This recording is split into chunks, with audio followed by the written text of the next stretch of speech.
रहस्यमयी हवेली भाग 7 रक्त का बंधन। तहखाने में लोहे के पिंजरे से उठती वो काली ऊर्जा चारों ओर फैलने लगी। दीवारों पर बने खून जैसे निशान चमकने लगे, मानो वे जीवित हो गए हों। अरुण कांपते हुए बोला, बाबा, ये तो किसी साधारण आत्मा से भी भयानक है। कंकाल धीरे धीरे पिंजरे से बाहर निकल आया। उसकी हड्डियां खुद ब खुद जुड़कर एक डरावने रूप में बदलने लगी। उसका चेहरा आधा इंसानी और आधा दैत्य जैसा हो गया। आंखों से लाल धुआं निकल रहा था। वो गरज कर बोला, मैं हूँ इस वंश का असली उत्तराधिकारी। जिस श्राप ने मुझे तहखाने में बांधा, अब वही मेरी ताकत बनेगा।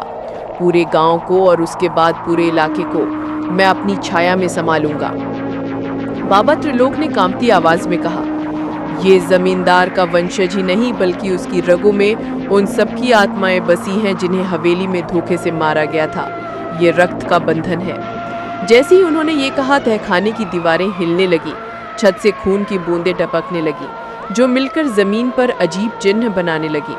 किशोर डरते हुए बोला, अगर ये बाहर निकला तो सब खत्म हो जाएगा।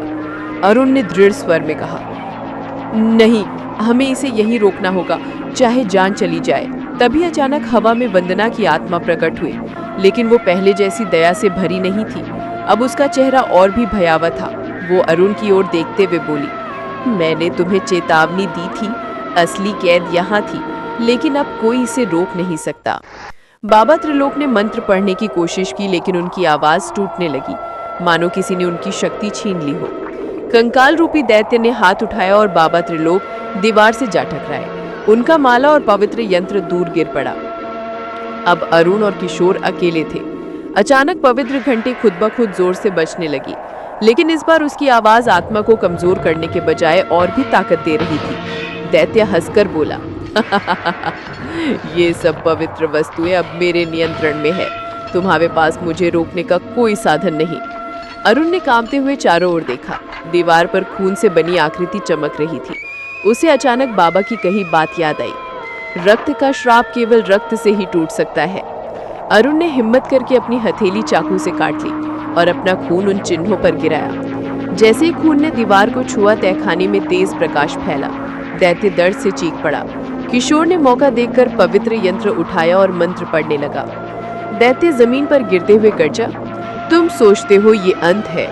नहीं, ये तो बस शुरुआत है। रक्त बहता रहेगा और हवेली कभी शांत नहीं होगी। तहखाना जोरदार धमाके के साथ हिलने लगा। छत टूटने लगी। अरुण ने किशोर और घायल बाबा को पकड़कर बाहर की ओर भागना शुरू किया। जैसे ही वे तहखाने से बाहर निकले, दरवाजा अपने आप बंद हो गया और जमीन फटकर ढह गई। गांव के ऊपर आसमान में लाल बादल घूमने लगे। बिजली की कड़क और तेज हवा ने पूरे इलाके को डर से भर दिया। अरुण ने आसमान की ओर देखा और धीरे से कहा, अगर ये अंत नहीं है तो अगला युद्ध और भी भयावह होगा।